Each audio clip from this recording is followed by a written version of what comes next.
Territory of Wyoming, 1886. She stepped off the train like a ghost looking for a name. No trunk. No husband. No child's laughter clinging to her skirt. Only a photograph, folded soft at the corners, and a silence so deep it felt like prayer. They said she was a mail-order bride, but what she carried wasn't hope. It was absence. And what she found wasn't love. Not yet. Just a man with dirt on his boots and kindness in his eyes. And a quiet place where sorrow might loosen its grip. The train hissed into Rivet Junction just past noon. The kind of sunless Wyoming afternoon where the clouds gathered but held back their tears. Dust curled from the tracks. A hawk circled overhead. And no one spoke as the passengers stepped off, blinking into the open, quiet land. She was the last to disembark. A small woman in a black cotton dress, stitched at the hem like it had once belonged to someone else. She held a canvas satchel close to her chest, and when the porter offered help, she simply shook her head. Not rude, just practiced. Her face bore no paint, no softness, only the pale clarity of grief that no veil could hide. Her name, she told the station master, was Miriam Ellsworth. "I'm expected," she added quietly, "by Mr. Cade Walker." The man behind the desk gave a slow nod. "Ah, out west of the river. Hasn't been into town in a spell. You're his bride." She didn't answer that, just folded the straps of her satchel a little tighter in her hands. Cade Walker stood a few feet from the edge of the platform, leaned against a cedar post, watching like someone who didn't want to startle a wild animal. He was taller than she imagined, but not large. Quiet-looking. Mid-30s, maybe. Hat pulled low over eyes that were unreadable at first glance, but honest. That was the word for him. Honest. When their eyes finally met, Cade straightened, removed his hat, and gave a small nod. Not a smile. Not a flourish. Just recognition. "Miss Ellsworth." "Yes. You must be tired. It's a 2-hour ride, but the road's dry." She nodded, once. No pleasantries, no wasted breath. Cade took her bag, carefully, like he was holding something breakable, and led her to the wagon. They rode in silence for nearly an hour before he spoke again. "You eat?" "Not since yesterday. There's bread and dried peaches in the back." She didn't move. Cade offered nothing more. Just drove. The land unfolded in waves, tall grass shifting like water, cottonwoods twisting along the creeks. A hawk cried again in the distance. Cade watched the road. Miriam watched her hands. There was nothing more between them but the sound of wagon wheels and a wind that kept its secrets. Finally, she asked, "Why me?" He glanced at her, then ahead again. "Why not you? You never saw me. Never wrote back. Just sent the train ticket. I don't need a woman to write like a poet. Just breathe. Stay. Be kind." She turned her face toward the hills. "That I can do," she said, but her voice made it sound like a lie. The homestead came into view near dusk. It wasn't much, a one-room cabin with a small porch, a crooked fence, a red barn slouched into the hill like it had given up standing tall. A few chickens scratched in the dirt. A mule swatted flies. "I'll sleep in the barn for now," Cade said, helping her down. "Until you're comfortable." "I don't expect that," she replied quickly. "I don't offer what I don't mean." Inside, the cabin smelled of ash, old books, and something faintly like cedar soap. There was one bed, made neatly, a table set for two, a fire already started.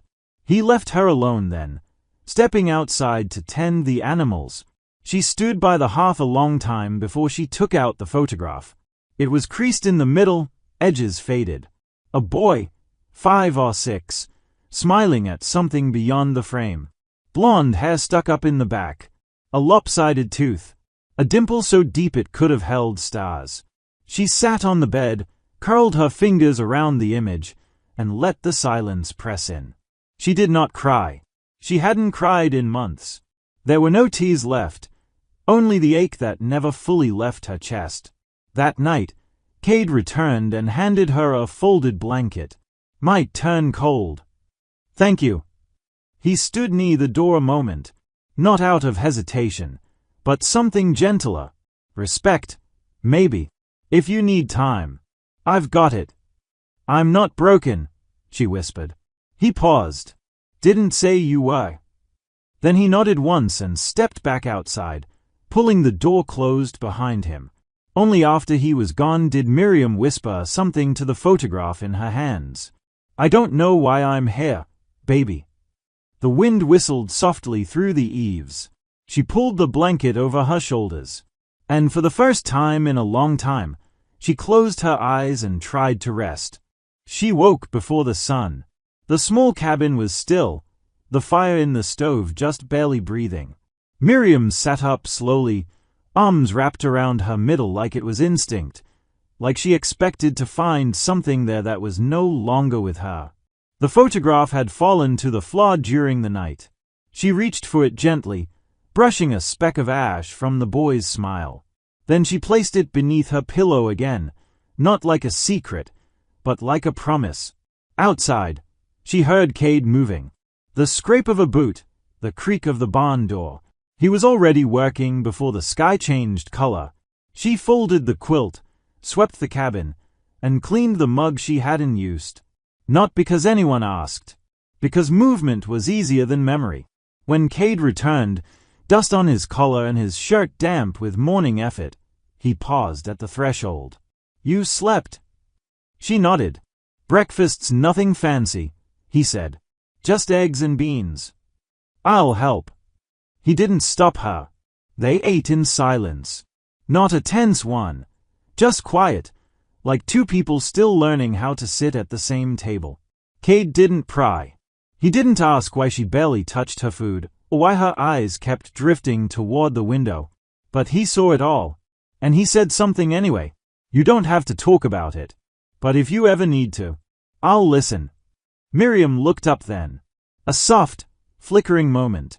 Not trust, not yet, but something willing. "I had a boy," she said finally. "Eli. He was 6. Cade's jaw shifted slightly. A long pause, then a quiet, "What happened?" She didn't speak for a while.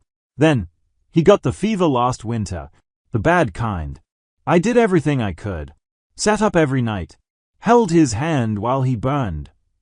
Her voice cracked, but she kept going. "One morning, he looked at me, right through me, and said, 'Mama, it's okay if I go.'" She pressed her lips shut. The silence after that sentence felt like it had weight. Cade didn't fill it with anything cheap. He just said, soft as cotton, "That's a brave thing. For him. And for you."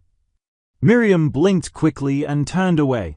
That afternoon, she walked the edge of the property, the wind tugging at her sleeves. She didn't go far, just far enough to breathe.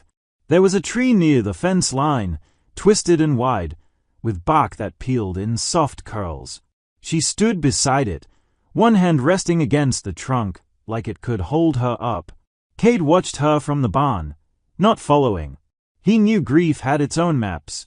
The days passed in a rhythm that was both strange and steady. She helped mend shirts.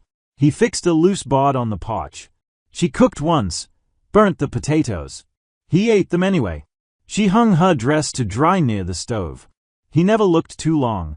They didn't talk much about the past, but in small, quiet ways, they began to fill the spaces around it. When Cade read at night, slow and halting, Miriam sometimes sat nearby and closed her eyes, not to sleep, but to listen. It reminded her of Eli, how he used to rest his head on her lap when she read stories with too many long words. Now it was Cade's voice, rough, steady, unfamiliar, that filled the silence.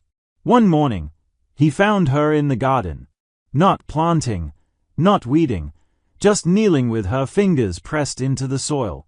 "You want to grow something?" he asked. She looked up, a strand of hair stuck to her cheek. "I don't know. I think I just want to remember how." He stepped closer, knelt beside her, and handed her a small burlap pouch.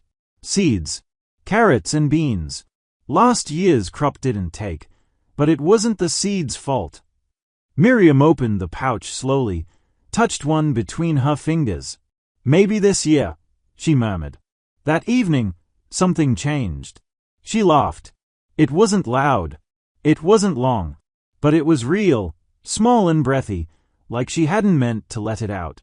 Kate had said something about the mule, how it only liked his singing and nobody else's. Miriam, sitting on the porch with her tea, had laughed before she could stop herself. She covered her mouth quickly, eyes wide with surprise. Cade froze, then smiled. I miss that sound, he said softly. You never heard it before. Didn't have to. I still missed it. She looked down at her hands, smiling just barely. I don't know who I am without him, she whispered. Cade didn't move, didn't try to fix it, just said, maybe you don't need to be someone new, just someone still. Hey. Later that night, when she was alone again, she took the photograph out and stared at it under the moonlight coming through the window. I smiled today, she whispered to Eli. Just a little. I hope that's all right. And for the first time since she arrived, she let her hand rest not just on the picture, but on her own chest, as if to remind herself she was still breathing. The frost came early that year. Cade nailed blankets to the windows and brought the animals in closer. Miriam wrapped the kettle in thick cloth to keep it warm longer, and every evening she rubbed salve into her fingers where the cold had started to split the skin. They didn't speak of winter as something to be endured, just something that arrived. It snowed the day she moved her things from the corner of the cabin into the room at the back. Cade offered the space once, months ago, but she had shaken her head. Now, she did it quietly, without announcement, like one more step in a path she wasn't rushing. He helped carry the small crate of clothes, and when he set it down, he didn't linger. Just tipped his hat gently and said, "Let me know if the latch sticks. I can fix it." There were still days she disappeared. Not far, just out of sight, behind the barn or past the willow tree by the stream. Days when grief came back like a storm she couldn't stop. And Cade never followed. He only left her a blanket near the fence post, or a tin of coffee by the porch. And when she returned, cold-cheeked and silent, he never asked where she'd been. She noticed that, even if she never said so. One night, the wind howled so hard it sounded like crying. Miriam lit the stove, stirred the fire, and couldn't sleep. She sat at the table, hands wrapped around a cup that had long gone cold. Cade appeared in the doorway in his coat, hair windblown from checking the animals. "You all right?" he asked softly. She looked up. "I keep thinking I hear him. In the wind. Or the creaks of the floor." Cade sat across from her, not saying much. Just being there. "I hate how memory works," she whispered. "Some days I forget the shape of his voice. Other days I can't forget anything at all." He reached across the table, slowly, gently, and placed his hand over hers. Not to hold it, just to steady it. Spring came without announcement. The garden began to wake. One sprout, then another. Cade said nothing but raised his eyebrows every time something green appeared, and Miriam learned to laugh with her eyes. She painted the fence one morning, just because. He came out to see her, sleeves rolled, a bucket of nails in his hand. "You missed a spot," he teased. She smirked. "So did you. Right there." She pointed at the barn roof. "2 shingles loose." He looked, then shook his head. "Now you're just making things up." "Maybe." But they both smiled. And neither of them stopped smiling right away. There were more photographs now. One Cade took with a borrowed box camera, Miriam in the garden, wind in her hair, looking just past the lens. Another of the mule, its ears cocked like it understood everything. And one of Cade, holding a newborn calf, grin crooked, shirt stained. They hung them on a small board in the kitchen, next to the stove. Eli's picture stayed beneath Miriam's pillow. But she didn't hide it anymore when Cade came in to change the firewood. That summer, a letter came. Her sister, from back east, just checking if she was still alive. Miriam read it 3 times before saying anything, then placed it on the table and said quietly, "I don't think I'm going back." Cade looked up. He didn't speak right away. Then, "You don't have to go anywhere." It was the way he said it. No pressure, no weight, like it was just a fact, and he was only giving her space to name it. Miriam leaned forward. She rested her head on her hand and stared out the window. "There are still days I can't believe he's gone." "I know," Cade said. "And some days, I forget I'm still here." He nodded, not breaking eye contact. "But I see you," he said. "Every day." That night, as the moon rose and the porch creaked beneath the wind, she came and sat beside him on the step. Neither spoke for a long while. Then Miriam leaned gently against his shoulder, and he didn't move away. The next morning, she took down the photograph from under her pillow. She didn't put it away. She placed it in a frame, the same one Cade had carved for her months ago and left on the windowsill without a word. And she hung it in the kitchen, right beside the others. The days stretched longer, not in hours, but in ease. She didn't count how many mornings she woke without crying, only noticed that she no longer feared the sunrise. Cade built a bench beneath the old willow tree. He said it was for mending boots and resting his back, but she saw the way he wiped it clean each morning before she came outside. One afternoon, she brought out 2 mugs of coffee without asking. They sat, side by side, watching the wind stir the grass. "You think things ever really heal?" she asked. He sipped. "Not all the way, but they stop bleeding." She nodded. "That sounds about right." A boy from the neighboring ranch stopped by with a bundle of letters from town. Miriam thanked him, handed him a jar of plum preserves, and he rode off grinning like he'd been given gold. Among the letters, a catalogue, a notice about supplies, and a small envelope addressed to her. She opened it slowly. Inside was a sketch, a pencil drawing, smudged with travel, but careful and tender. A child's hand, holding a dandelion. No words, just the drawing. Her fingers trembled. She recognized the style. A girl from the mission where she had once volunteered. One who had watched her closely and drawn in silence. Cade stepped in as she held it, and she looked up with tears forming, but not falling. She remembered, Miriam said softly. He looked at the picture, then at her. "So do they," he said. That night, she lit the lantern early and placed the drawing next to Eli's photograph, not as a shrine, but as a reminder that memory could be soft, not just sharp. There were storms that summer. Thunder rolled low and slow across the valley, like some old voice warning of things too large to name. They lost 3 chickens in the wind and had to rebuild part of the fence. Miriam worked beside Cade, sleeves rolled, hair tied back with a strip of old muslin. At one point, the rain came hard, sudden.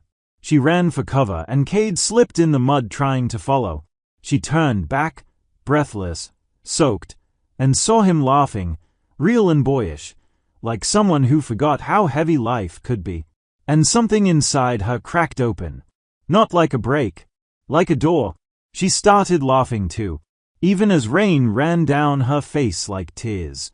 At supper, she asked if he missed having someone to share the table with before she arrived. He shrugged. Didn't think about it much. "I just stopped talking out loud." She smiled. "So I interrupted your silence." "Best interruption I ever had."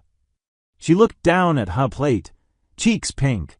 "Well, I'm not planning on leaving." "I didn't ask you to," he said gently, and they ate the rest in comfortable quiet. The first frost came with no warning. Leaves turned silver overnight. Cade sharpened his tools. Miriam took to sewing again, not out of habit, but joy. She mended a shirt of his that had hung for too long on the hook by the stove. When she gave it to him, folded and clean, he held it like it was something sacred. Thank you, he said quietly. For the shirt. For staying. She didn't answer with words, just rested her head briefly against his shoulder as she passed. The night of the first snow, she woke to the sound of his boots on the floorboards. He was stoking the fire. Can't sleep? She asked, stepping out of her room.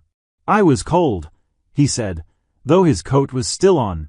She walked to him, pulled the coat from his shoulders, and folded it over the chair. Then, softly, you can come sit. He nodded, and they both sat on the edge of the bed, not touching, not hurrying. Then his hand found hers, and this time, she didn't just let it rest there. She held it. Days passed. They never used words like love, or forever, but the space between them grew smaller, and the space inside her heart, the one grief had hollowed out, no longer echoed when she breathed. One morning, she woke to the sound of boots on wood, a rhythm she had grown to love. She stepped into the kitchen to find Cade pouring water into the kettle, humming low under his breath. He turned, startled. Didn't mean to wake you. You didn't, she said, rubbing sleep from her eyes. She walked to the stove, took the tin of coffee from his hand, and reached up to get the cups. He watched her, and she saw something in his face she hadn't seen before. Certainty. No fear. No distance. Just a quiet, steady presence that matched her own. Outside, snow had begun to fall again, slow and soft, like feathers from a quiet sky. The willow bent under its weight. The fence line was just a suggestion now, barely visible beneath the white. And somewhere in the stillness, a bird sang. Not loudly, but enough to remind them both. Life still comes back. Even here. Even now. Spring returned without ceremony. The snow melted into the thirsty ground, and wildflowers began peeking out between the fence posts. Miriam planted seeds. Not just vegetables. Flowers, too. Cade teased her for tucking marigolds between the potatoes. She said nothing, just smiled, because now, things were allowed to grow for beauty, not just survival. Cade built a coop for new hens, and she painted the door bright blue. He pretended to mind, but each time he passed it, his hand brushed the frame. Like a blessing. The house was still quiet, most days, but it was a warm quiet now. There was music, sometimes, from the old phonograph she'd found in the attic. A scratchy waltz, a soft hymn, even a fiddle tune once that made her spin barefoot across the floor while Cade laughed with a sound he didn't know he still had in him. He didn't join her dancing that time, but his eyes followed every step. They never marked an anniversary. There was no clear date when she had arrived, no ceremony when she stayed. But one morning, she found a folded bundle on her windowsill. Inside was a dress, sky-colored, soft cotton, hand-sewn, and a note in Cade's uneven scrawl. If it fits, come find me under the willow. I'll be waiting. She wore the dress, walked out barefoot, heart beating louder than it had in years. He was there, of course, not in a suit, not with flowers, just in his usual worn shirt and boots, holding a small wooden box in both hands. He stood when he saw her, cleared his throat. I never learned to say big things, he said. So I made you something. Inside the box was a tiny carved bird, rough around the edges, but clearly made with love. Its wings were open, free. I know I can't give you back what you lost, he said, voice tight. But maybe I can build something new with you. If you want that. She didn't speak right away, just reached up, and held his face like it was something precious. Then kissed him once, gentle and trembling and full of everything she couldn't say, and everything she didn't have to. That night, they made dinner together, chopped vegetables side by side. Her hair smelled of rosemary, his hands of cedarwood and smoke. They didn't light candles. Didn't need to. The fire was enough. Later, she sat at the edge of the bed, brushing her hair in slow strokes. Cade stood at the door, watching her like someone looking at a miracle they never thought they'd see twice. "Do you still think about him?" he asked, careful. "Every day," she said honestly.